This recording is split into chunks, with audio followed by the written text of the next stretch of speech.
very well shepherding the passage of the budget of the DFA. So siguro po, please bear with me po. Hihimayin ko lang po yung financials, if that's okay po. Sorry, that's my job po in every budget hearing. Hihimayin po natin yung financials. So siguro po kung pwede po tayong bumalik sa 2024 obligations and BUR, budget utilization rate of the DFA. It says here po in one of the slides, I believe it's slide 9 of the technical details of the presentation. For 2024 po, it says here that there are, if I understand it right po, tama po ba? You went 9.9 billion over the appropriations. Kasi po ang nangyari, if I understand it correctly po, current appropriations plus automatic plus continuing plus special purpose funds, ang total po is 30.902,293. Is that correct po? Yun yung total appropriations for 2020. Madam Chair, I refer you to our Assistant Secretary for Yes. Financial Management. Medyo confusing lang po kasi yung negative figure dito eh. Kasi po, it says here that utilization rate is at 83.22%. So out of the 30.9 billion appropriations, 20.9 billion was obligated, which means only 83.22% were utilized or obligated. Tama po ba yung interpretation ko, ASEC? Yes, you're correct, Your Honor. Of the 9.9 billion unused appropriations, much of that is the unreleased amount for the e-passport booklet because it's highly, unutilized because of the low demand for passport applications. Close to 4 billion pesos. How about, it says here the unreleased appropriations out of the 9.9 billion amount to 5.8 billion. But there are, if yun po ba yung attributed to the e-passport booklet, is it that 5.7? Yes, you're correct, Your Honor. Okay. Kasama ho doon yung sa e-passport Okay. booklet. So, siguro po, I would like to understand, what do we intend to do with that? Was that reverted back to the National Treasury? Is it a continuing appropriation for 2025? Ano po yung nangyari sa 5.77 billion na yun? Ang unused na yung sa e-passports, it's valid for 2 years. So, nagiging continuing appropriations yung hindi nagagamit. Okay. So, yung unused last year, continuing ho ngayon. Do we foresee that that would be used this year? Would that be utilized this year in full? Magkano ba yung continuing last year? Not in full. This year, the e-passport budget is about another 4 billion. So, hindi ho magagamit lahat. Yes, kasi, sige, so, sorry po, bear with me lang po, ASEC, kasi, so, if there were unutilized appropriations for the e-passport booklet of 5.77 billion in 2024, Yes. were additional funds allocated for 2025 for the e-passport booklet? Yes, that's a good question. Your Honor, the e-passport project is under a 10-year MICA, multi-year contractual authority. So it began 2016, and its last year is next year, 2026. Okay. So, ibig sabihin po, if under MICA siya, every year meron ng predetermined amount, right? Yes, so, that's correct. I guess my concern, if there's a 5.77 billion, I guess, turnover or Yes. like spillover from 2024 to 2025, how much was allocated for the e-passport booklet for 2025 in addition to the 5.77 billion na hindi nagamit ng 2024? Kasi baka po nagpatong-patong eh. Kasi pag MICA, may predetermined amount yun every year. That's correct. Baka po kailangan natin ng catch-up plan po for the e-passport booklet. Yes. Thank you, Your Honor. With regard to the e-passport, kasi ho, depende sa demand for passport applications. So it's something beyond our control. And I was explaining earlier, it's because of the 10-year validity now of passports na bumaba ang demand, whereas before it was 5 years, so tuloy-tuloy yung applications.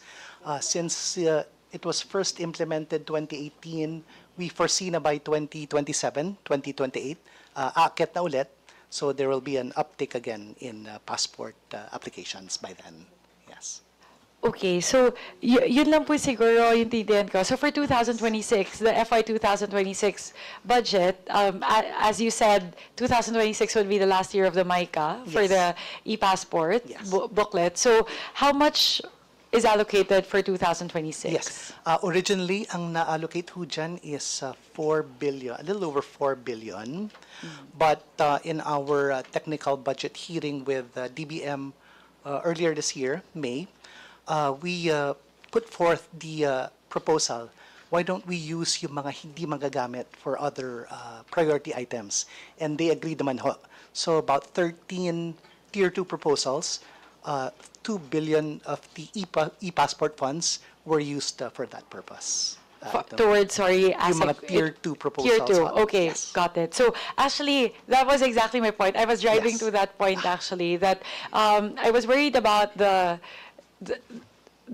unused Yes. appropriations for the e-booklet, that it might actually just keep on adding up year on year. Yes. So kung pwede ko pong tanungin, if you add up all the unutilized funds under the MICA, as of June 30, 2025, ilan po ang balance natin for e-passport booklet? Yes, Your Honor, the unobligated funds doon sa 10-year MICA totals 8.3 billion pesos. Aha. Still, as of Still. June 30, As of June 30. still unobligated. Yes. Okay.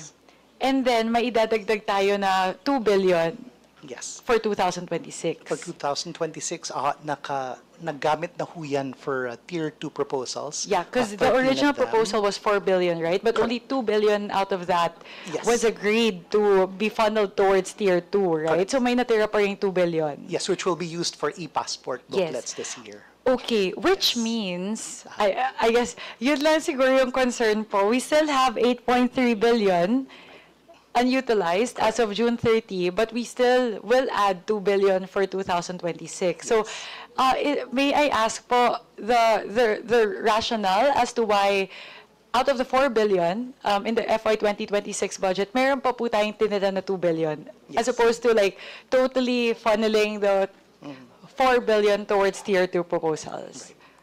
Is there like, I don't know, I'm not familiar po with the specific structure of the MICA for the e-passport booklet, but I guess my question is, would we still need to allocate anything at all for the e-passport booklet for 2026, or can we instead funnel that whole 4 billion towards Tier 2 proposals for the DFA? It might be better utilized po for other purposes. If I may also interject, Chairman Mika, kasi gusto ko lang, I want to understand this before we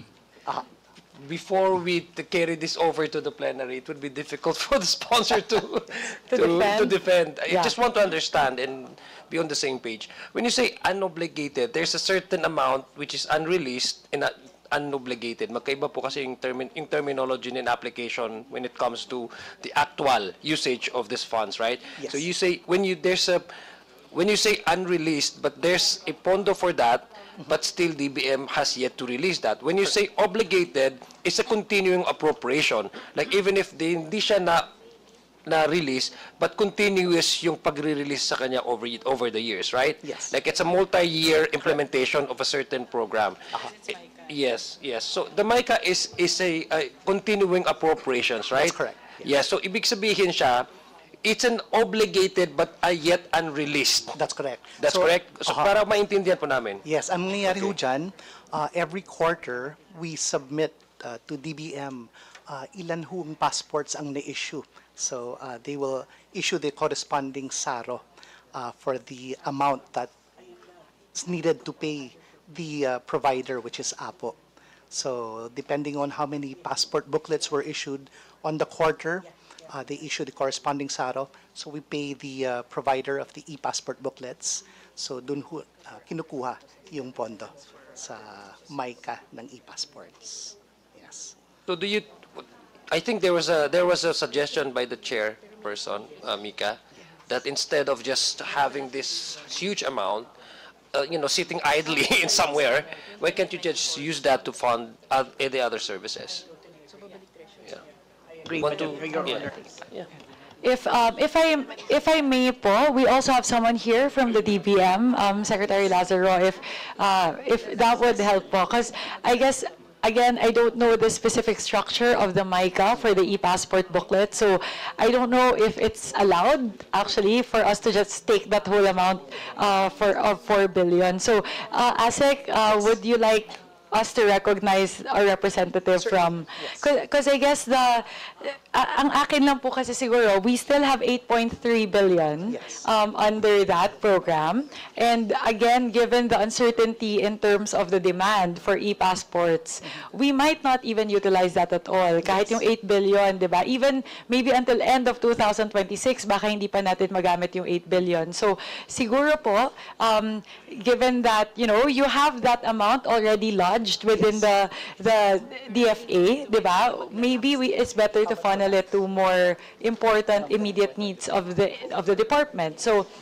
I don't want to say that and recommend that without checking in with DBM, because there may be like a provision in the MICA structure that prohibits us from doing that. So if I may recognize from the DBM, COMSEC,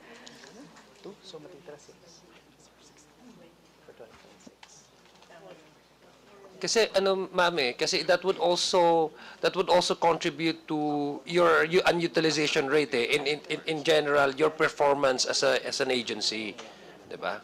I mean, it has a disadvantage in a way. Yes.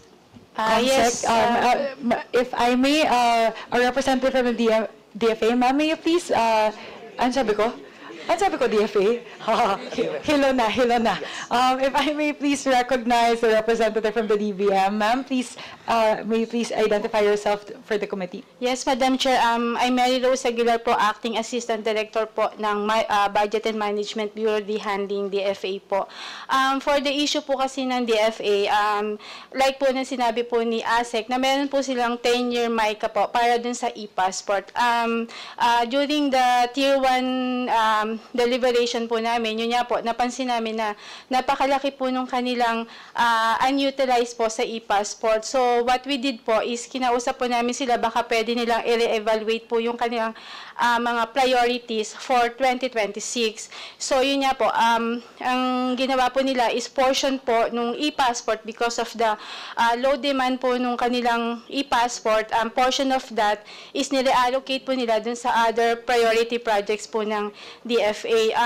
Yung MICA naman po kasi is, while meron po tayong commitment, kasi MICA is a commitment po na dapat napopondohan po natin yung mga projects. Pero upon evaluation po, since hindi naman po siya magagamit, and the e-passport po kasi is hindi pa po siya release sa agency. So yung issuance po kasi ng e-passport is subject to special budget request. So since wala pa po siyang SARO, wala pa po siyang SBR. So, ang ginawa po ng DFA is, yun nga po, portion of 2.3 billion, nila-allocate po nila sa other priority projects nila. So siguro po, Assistant Director, if you may enlighten us, kasi as of now, 2 billion lang out of the 4 billion were allocated towards Tier 2 projects. So pwede ba na yung buong 4 billion i-pull na towards other projects? It depends po, Madam Chair, sa DFA kung sa tingin po nila yung funds po nila for 2025 is enough para po makover na rin po yung 2026. But there's no, in the structure of the MICA for the e-passports as it's currently written down, I don't know po, it's a 10-year-old document, so hindi ko pa nasisilip. There's no prohibition against, yung last year na allocation would be totally pulled out for other purposes. Well, although nakalagay po sa MICA is for e-passport po, on the part naman po kasi ng DBM, it's a commitment po para po na-fund natin yung requirements po ng project. Pero once sa re-evaluation po, sa tingin natin, hindi naman po siya magagamit. So, pwede naman po natin, Madam Chair, na i-re-evaluate and i-reallocate po sa other priority projects po. Okay. Sige, so sorry po, for the record and for the benefit of the DFA,